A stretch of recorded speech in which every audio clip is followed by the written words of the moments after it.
There you are. You made it back to the 19th century, to the sacred land of the first peoples of Australia that all Australians now call home. Back in this time, Australia was a collection of individual colonies that were still a part of the British Empire. All colonies operated independently, but were subject to the legislative and administrative oversight of Britain. Here we are at the railway pier in Williamstown, Victoria, 1871. See this extraordinary vessel here? She's a significant piece of Australian naval history, purpose-built to guard the British colony of Victoria from foreign attack. Her Majesty's Victorian ship Cerberus.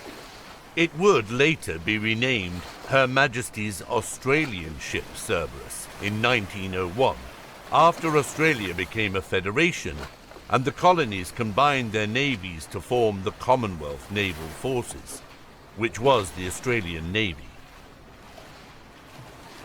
In Greek mythology, Cerberus was the mighty hound of Hades, Hades being the ruler of the dead. The three-headed beast guarded the gateway to the underworld and devoured anyone who tried to escape. This monstrous canine inspired the name of our seafaring beauty, Melbourne's very own watchdog, Cerberus. Just look at her. First of her kind she is. She's special for many reasons, but mostly for being the first British warship to be powered purely by steam.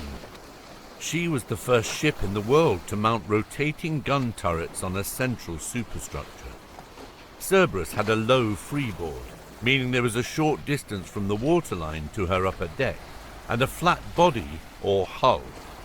These features made her perfectly suited to prowl the waters of the relatively shallow Port Phillip and protect the colony from enemy attack.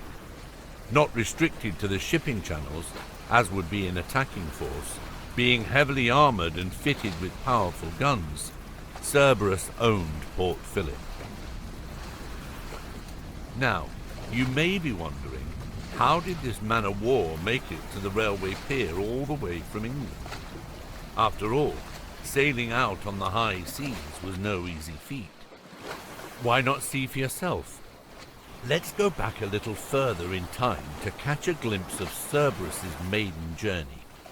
Way back to the blustering gales she encountered in the Bay of Biscay, north of Spain, shortly after departing Plymouth in England. Raise dear Victoria's flag and hold on to your hat. The storms can be rough, the nights dark, and your mind darker still.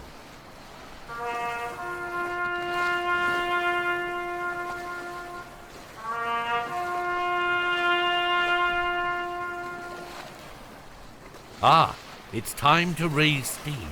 And remember, when there comes a toast, to chant the praise of Captain Panther and crack up his three-headed ship.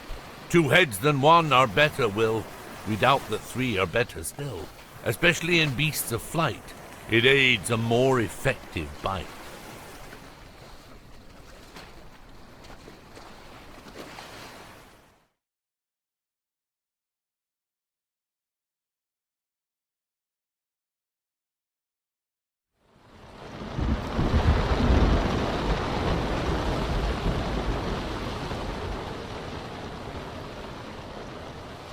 I did warn you about the nights being dark. You're now standing on Cerberus's flying deck. Cerberus departed Plymouth in southwest England, bound for Melbourne under the command of Lieutenant Panther. For the voyage out, temporary masts and sails were fitted, and temporary bulwarks were built around the ship.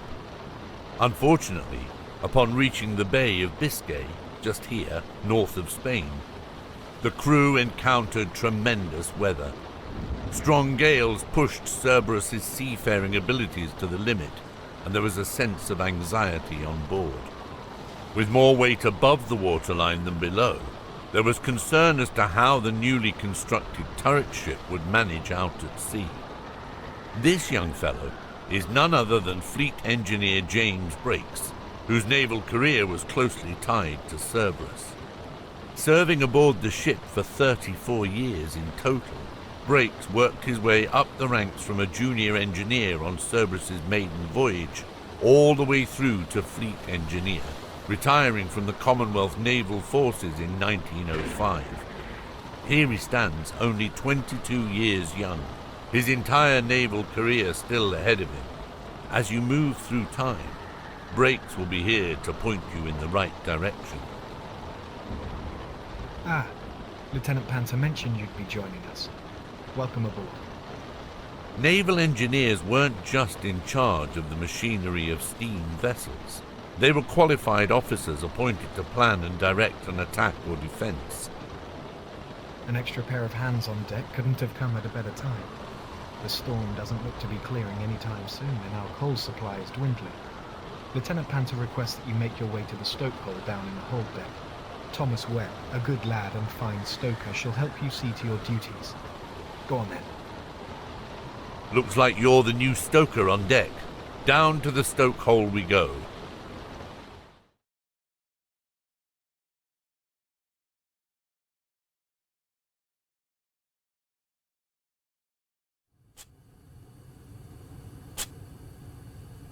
Watch your step. The Stokehole, also known as the boiler room, is the area of a steamship where coal is burnt to produce steam. The men work in this space by shoveling coal into the furnaces, feeding and trimming the fires. As you can see, there isn't much light in here, and the high temperature can be overwhelming. That's Tommy Webb, your fellow stoker. Pleasure to meet you. Tommy Webb's my name, though the ants call me Spider. Your eyes will eventually adjust to the darkness, and you'll have to get used to the heat. Aside from that, it's a great honor to be down here. I call it the heart of the ship. Without us, she wouldn't go too far, would she? Why don't you grab a shovel and get some coal in her?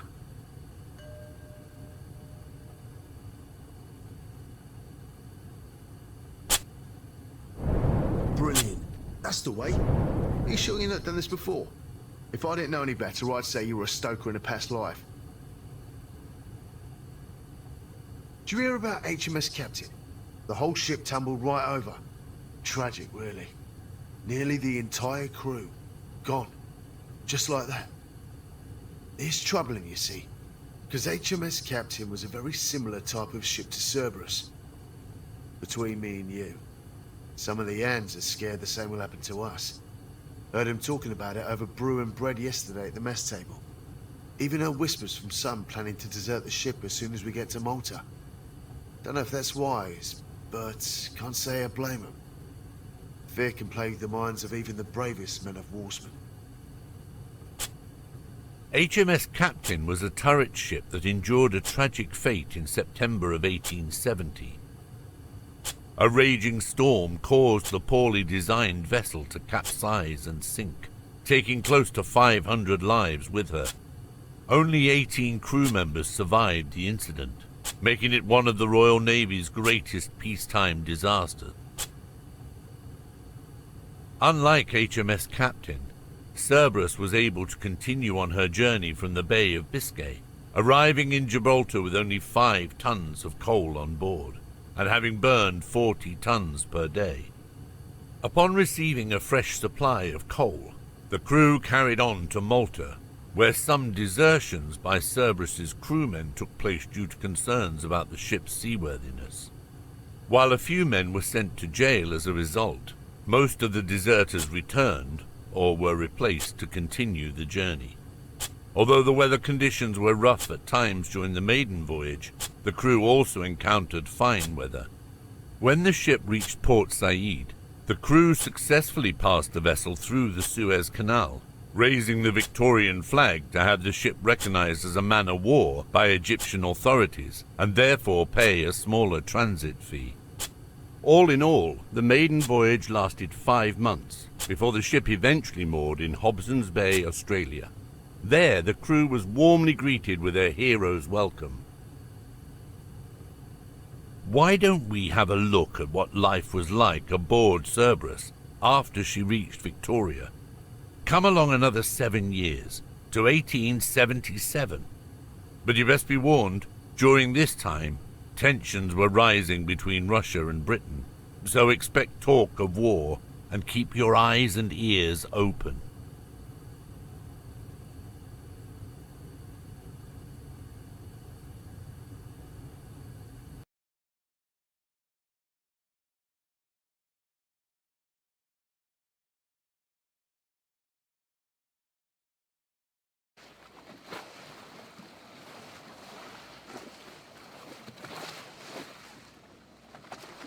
Home sweet home. It's been about 6 years since Cerberus completed her maiden voyage and moored in Williamstown for the first time. By this stage, the ship had been fitted with a steam steering wheel. That's it there in front of you. The steam steering system was introduced in 1876 to enable easy maneuvering of the ship in the narrow channels of the bay.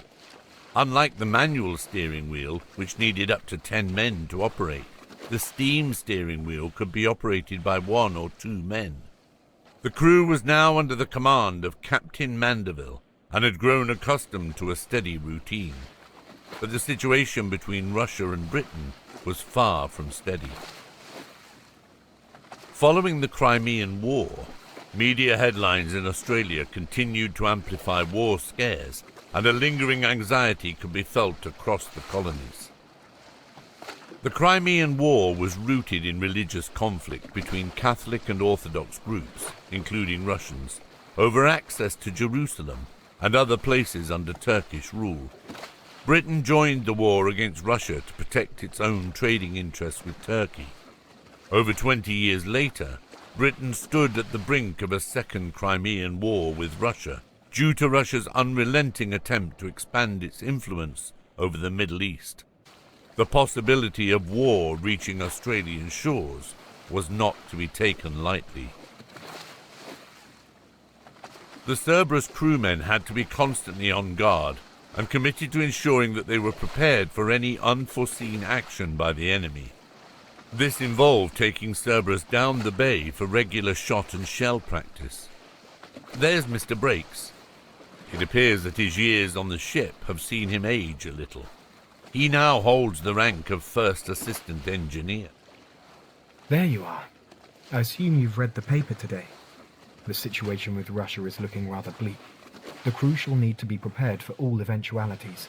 Captain Mandeville believes we're in need of some shot and shell practice. What say you man the wheel and steer the ship down the bay towards the cliffs by the quarantine grounds?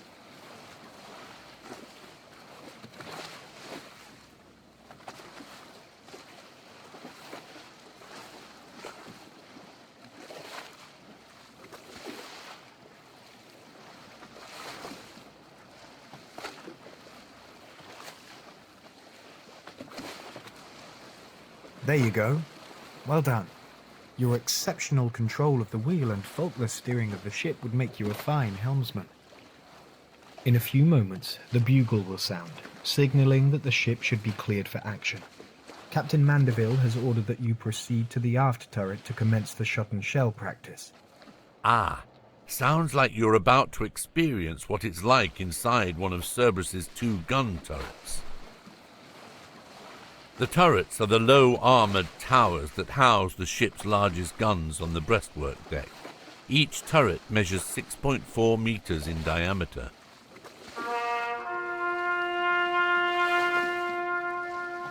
That's the bugle sound we're waiting for. Come on now, let's head to the back end of the ship and hop into the aft turret.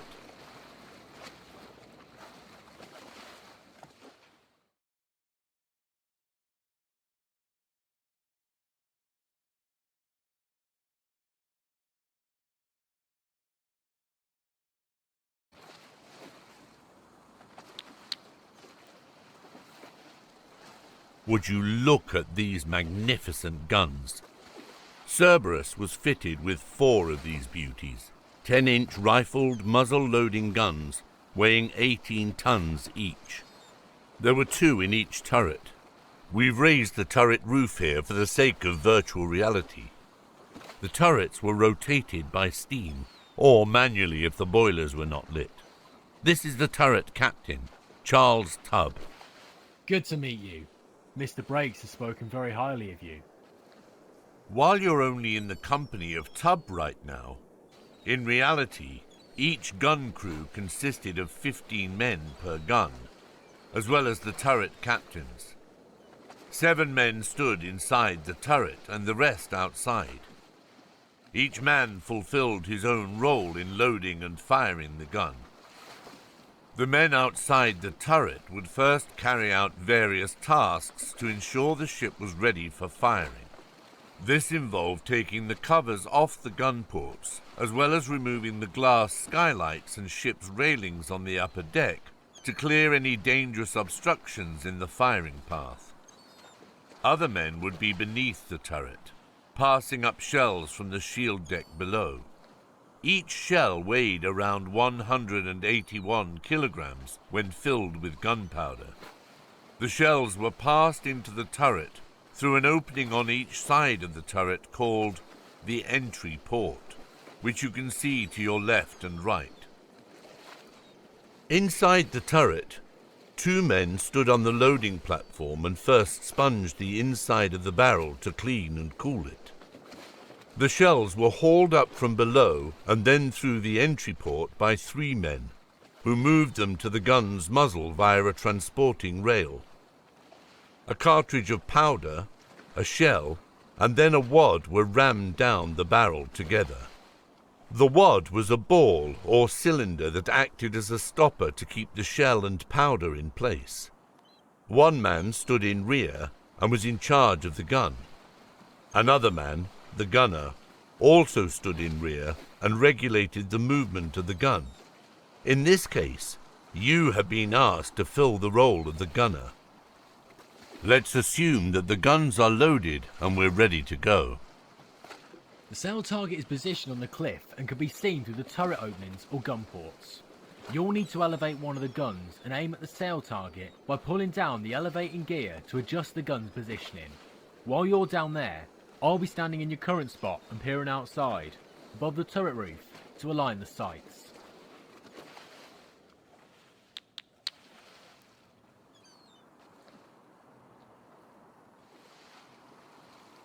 Target range, 3,800 yards.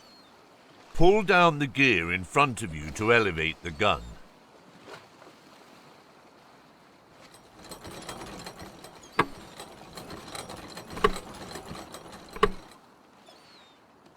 Well. Cracking job. You've seamlessly elevated the gun in preparation for firing. Let's head back up to the viewing platform to complete the firing process. You'll notice that the turret roof and viewing port cowl have been restored to their original position. So be careful. It'll be a tight squeeze when you get back up there.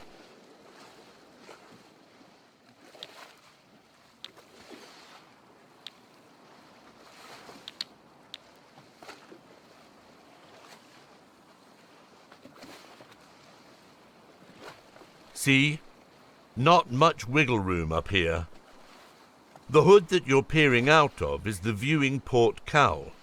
It provided protection for the turret captain as he peered out to view the target through the port. Once the gun was elevated by the gunner, a firing tube was fitted in a small opening in the gun's barrel, known as the gun's vent. The firing tube is a tightly wound tube of wires that was connected to a battery and levers, over which the turret captain had control. If you look down, you can see the levers. In reality, the turret captain would stand in your current position and use these levers to fire the guns. But since this is virtual reality, what say we allow you to do the firing? No one will be the wiser. Remember, great care must be taken when operating the guns. Many men have suffered grave injuries while firing. I should think you'd like to keep your limbs intact. Let us begin, shall we? Grab the levers with both hands and hold them steady. Look up and find your target. Wait for the turret captain's orders. When he directs you to fire, push the levers down and forward, while looking at your target to get a good view of your shot. Fire!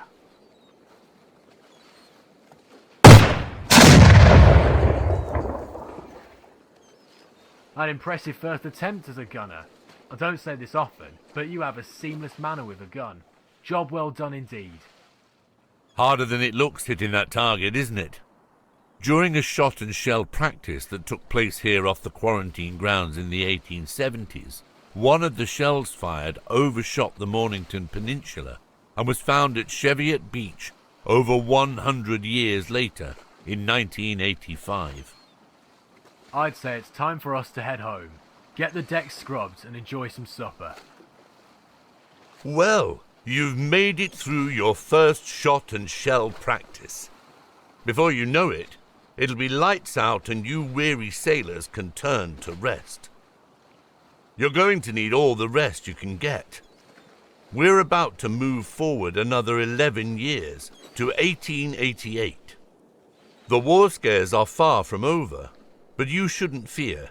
You've demonstrated excellent seamanship so far. This time, however, Captain Thomas will have taken over from Captain Mandeville and will be relying on you as his second in command. So be ready to muster the men for action at any moment.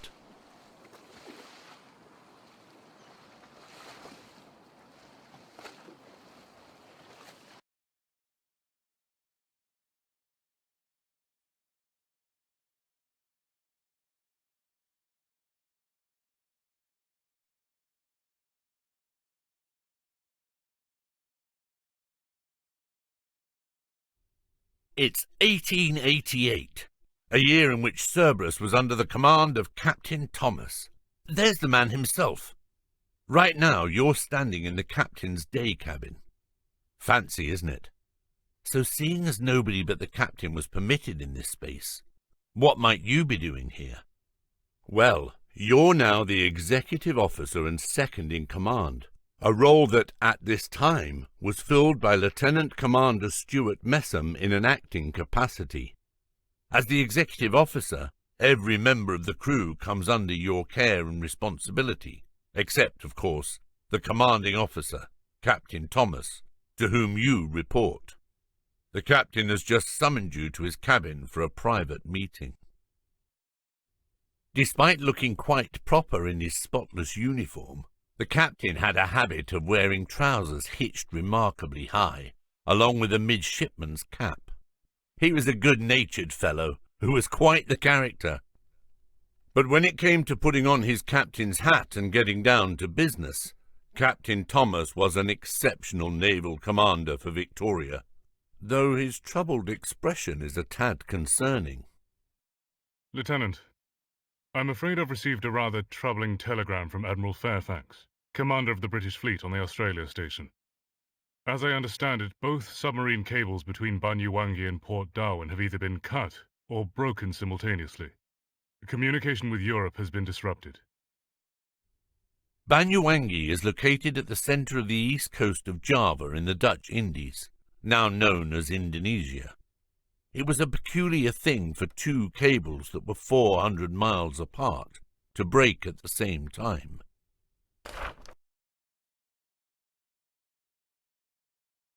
Some suspected that the breakage had to be part of some preconceived scheme. There was talk of the possibility of a Chinese or Russian fleet heading towards Victoria. Others suspected that the incident was brought on by natural forces. Could the cables have been deliberately broken by the hand of a foreign power? Or was this nothing more than a curious coincidence caused by some inexplicable force of nature? With rumours of war weighing heavily in the air, the colonial navies had to be on high alert, and the Cerberus crew had to be prepared for anything.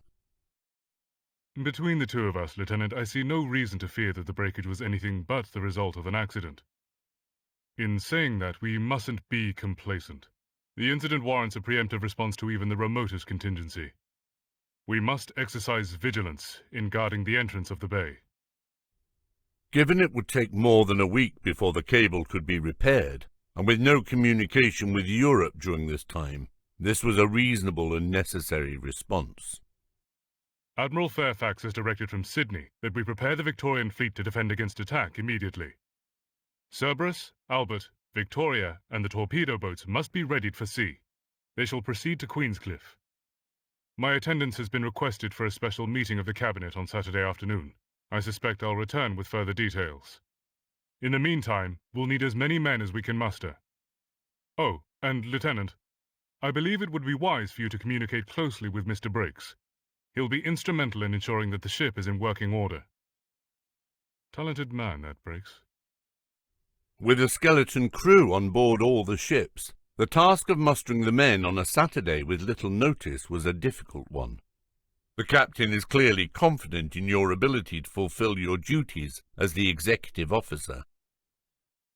As you were. Time now to see how the plan panned out.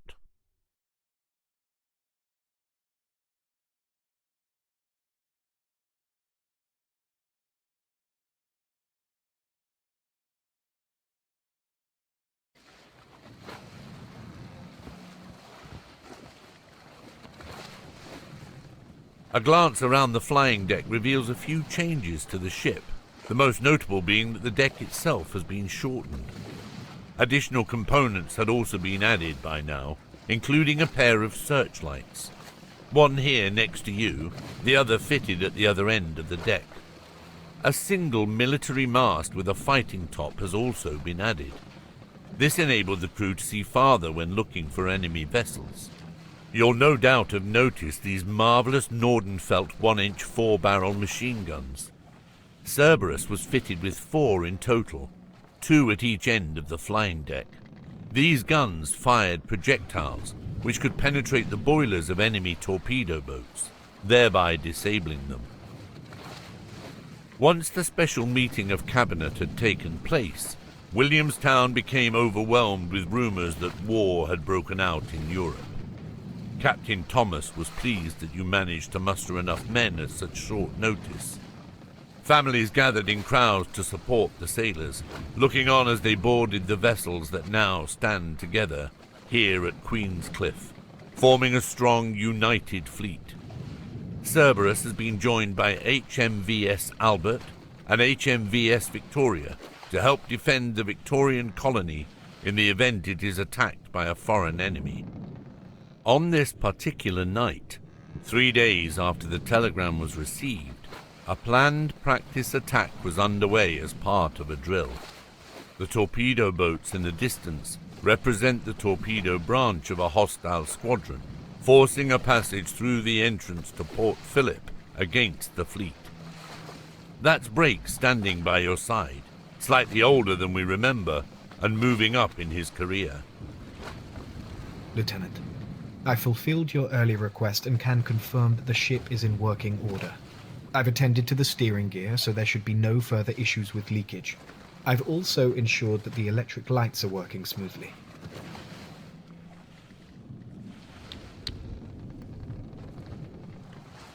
Sounds like the searchlights are in working order. As an executive officer, you would not normally get your hands dirty. But since we're in the virtual world, why don't you try grabbing the switch handle in front of you and pushing it to the left to turn on the searchlight? In a moment, a signal rocket will be fired to indicate that the operation has begun. The goal of the torpedo boats during this practice attack is getting within effective range of the ships, where they can mount an attack. If the torpedo boats are exposed by the searchlight before they get close enough to attack, then they've been found out and must turn away. But if the torpedo boats manage to approach successfully, undetected by the light, they'll fire another signal rocket, representing an imaginary torpedo being fired at the fleet.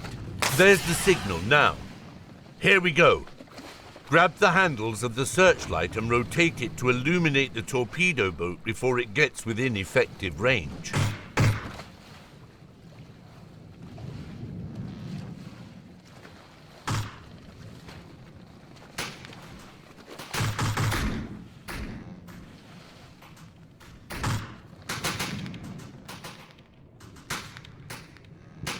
got him! Brilliant! When the torpedo boats are illuminated by a searchlight, the men on board the ship start firing at the boats with blank ammunition from their rifles and the Nordenfeldt machine guns.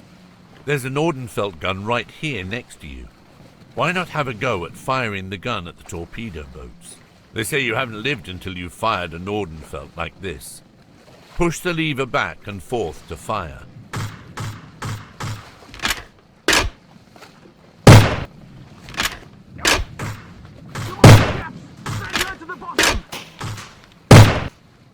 Superb. They've not yet managed to approach within effective range.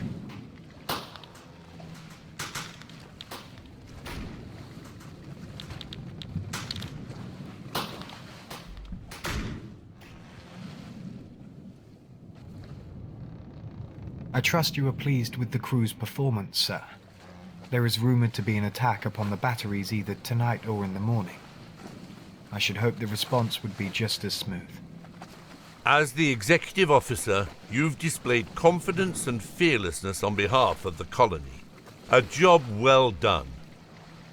The fleet's response to the practice attack was successful. A short time after the war scare, tests ran on the line led to the conclusion that the cable break had not been triggered by a foreign foe. Rather, it was likely the result of natural forces. Exercises continued despite this, as most of the men were part of the full-time force. If the 1888 war scare had proven anything, it was the commitment and preparedness of the Victorian naval forces as a force to be reckoned with.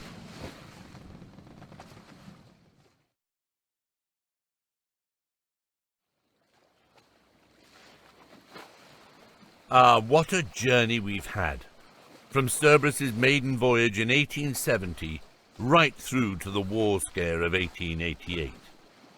Now, here at Half Moon Bay, Cerberus's current location, our ironclad beauty is rocking gently on the waters, appearing as she did when you first boarded her in 1870. Since then, you've tried your hand at the tasks of a stoker, a helmsman, a gunner, and moved all the way up the ranks to an executive officer. You've certainly proven to be more than capable as a member of the Cerberus crew. After the events of 1888, Cerberus continued to watch over Melbourne and received several added improvements, including new searchlights, electric lighting and electric ventilation, and additional armament, like the 6 and 14-pounder Maxim Nordenfeldt QF guns. In 1905, Cerberus operated under steam for the last time. Soon after, her boilers and turret guns were condemned. The ship was decommissioned in 1909 and scuttled as a breakwater here at Half Moon Bay in 1926. In 1993, the Revolutionary warship suffered a major collapse in a storm. She is now the only remaining breastwork monitor-class warship left in the world. Though Cerberus was never called upon to engage in conflict, she played an undeniably significant role in protecting Melbourne and contributing to the evolution of warship design on a global scale. The Victorian Navy, the largest colonial navy, also formed the backbone of the Australian Navy. For 2 generations of sailors, including James Brakes, she was more than just a warship. She was home. Now the old watchdog is slowly settling lower each year beneath the waters of Half Moon Bay, although we can take comfort in knowing that she has been immortalized in the virtual realm for generations to come.